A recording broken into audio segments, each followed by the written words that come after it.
Hello and welcome to the network installation of Revit Architecture 2011. In this video, we will be walking through a typical network installation of Revit Architecture 2011.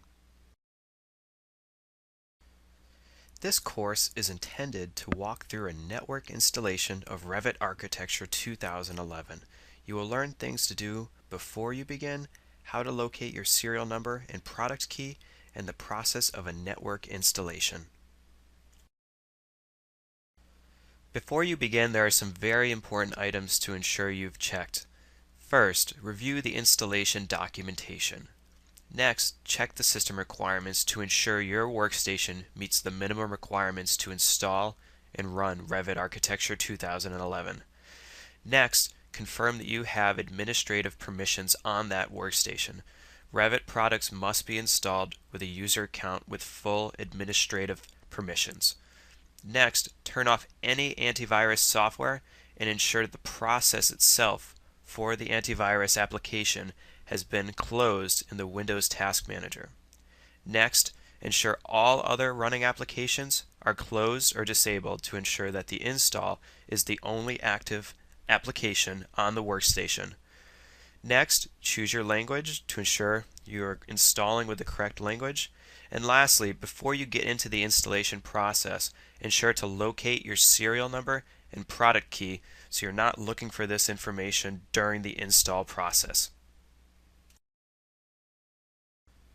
There are two network license specific items we must keep in mind prior to beginning the installation process.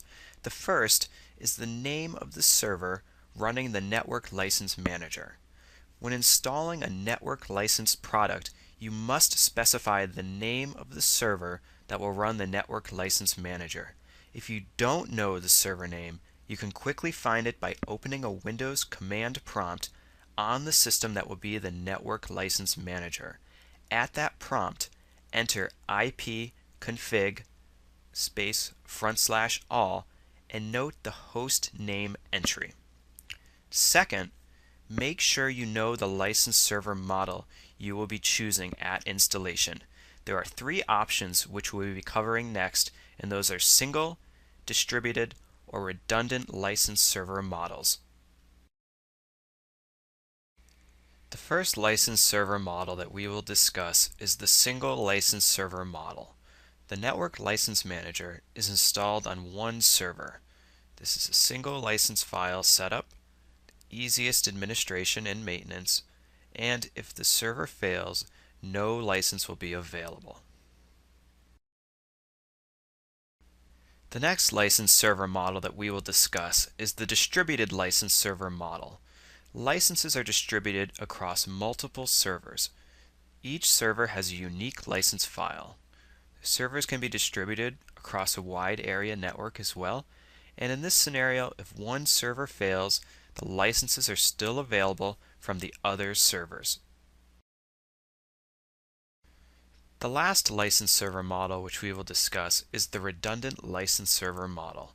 This contains three servers on one system. They use one master and two backup servers in this type of setup.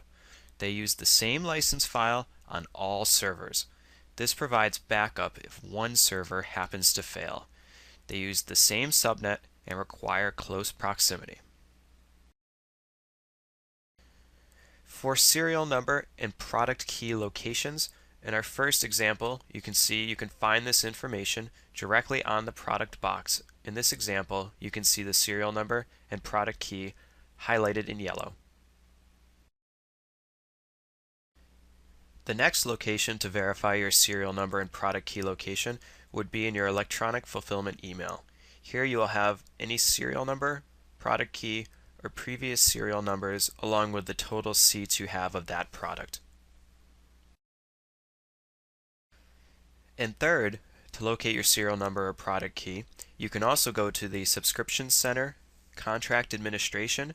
On the coverage report, you can see the selected product details, which will also list the serial number and product key for that particular product.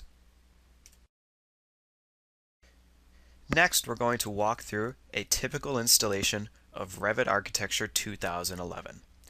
If you're installing from DVD media, this dialog box will pop up after you insert the disk media. If you're installing from downloaded media, you will need to run the setup.exe file located in the extracted directory where you saved the downloaded media.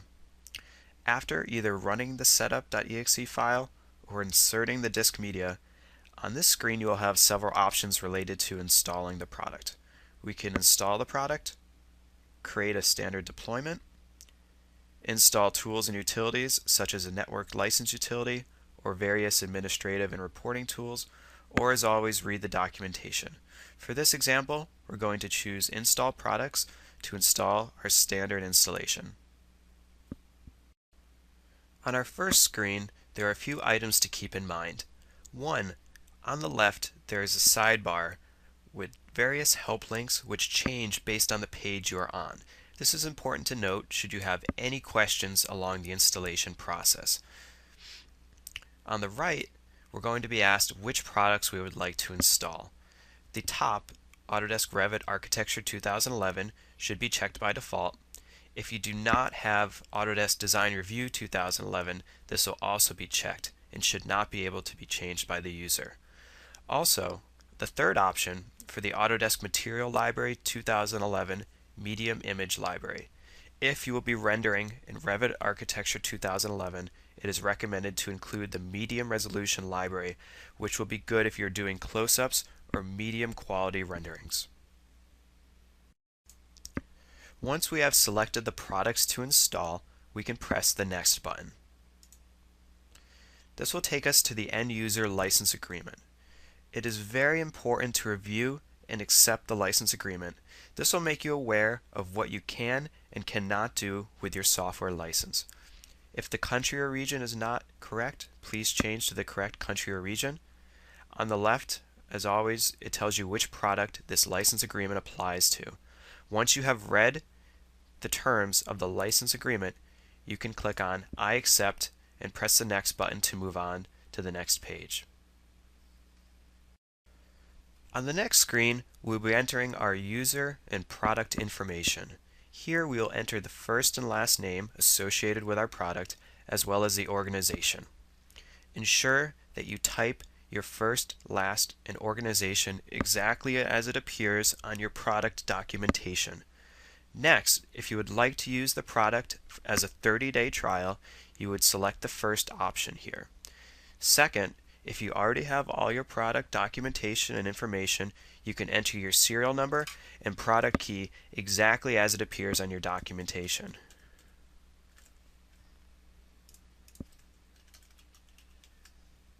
When complete and you've verified all information is accurately entered, you can hit the Next button to continue with the installation process. Because we will be installing with a network license setup, it is essential to first configure the installation prior to installing. If we simply pressed install at this point, the default settings would be used, which would be standalone license. So first, let's configure the installation. The first step is to specify the license type. We'll change it from standalone license to network license. Then, we want to specify the license server model we will be using, which contains the Network License Manager. These are one of the three options we discussed earlier, either single license server, distributed license server, or redundant license server models. In this example, we're going to use the single license server model. Then, we want to specify the name of the server that's going to run the Network License Manager. In this example, we'll use Server A. Hitting the Next button will take us to page 2 of the customization options. Page 2 consists of application preferences. The first is language, which can be set as needed. Next, we have default units. You have the option of imperial and metric. Next, we have default usage. There are two options here for architectural and construction. The next option is to create a desktop shortcut to launch the application, which you can check or uncheck as needed. The installation folder can be set if it needs to be customized from the default. One item to take note of: for 2011 products, all applications are installed in the Autodesk folder within Program Files, and then by the program name. In this example, it would be C Program Files, Autodesk Revit Architecture 2011. The disk space requirements will be laid out, noting the available, required, and remaining hard drive space after installation. Let's hit Next to go to page 3 of the customization options. Page 3 consists of content selection. Here we can choose to install the family libraries and templates. These options can be expanded by clicking on the plus to show what is going to be installed. You can choose to skip the content installation if you do not wish to install this content, and you can set the content folder if you wish to change it from the default folder. Lastly, again, the disk space requirements will be laid out for available, required, and remaining after the installation. Let's hit Next to go to page 4 of the configuration options. These are for service packs. So in this example, this product is up to date. No service pack is available. If a service pack was available from Autodesk.com, it would be listed in the second option here. You can choose to include a service pack, if available, to the installation, or you can choose to not include a service pack to the installation. Let's hit Next, which will take us to the last page of the configuration options. At this point, the configuration should be complete. If you installed other applications such as Design Review, you can choose that on the second tab to configure as well. Hitting Configuration Complete will take us back to the installation screen. The last step is to actually install the product. The following list on the left will list the components and products that will be installed during this process. When ready, you can press the Install button to begin the installation process. If you are prompted for a folder that is not empty, you can press Yes to continue with the installation. Revit will install various components and give you a list of the progress of the installation process.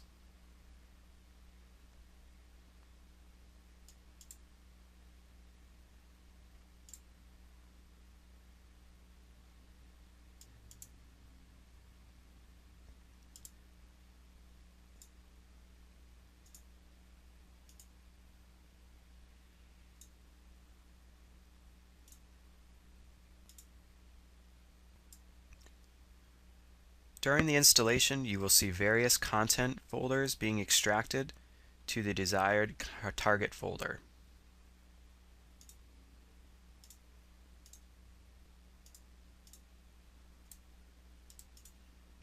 After the content is extracted, the various material libraries, if included with the installation, will be installed.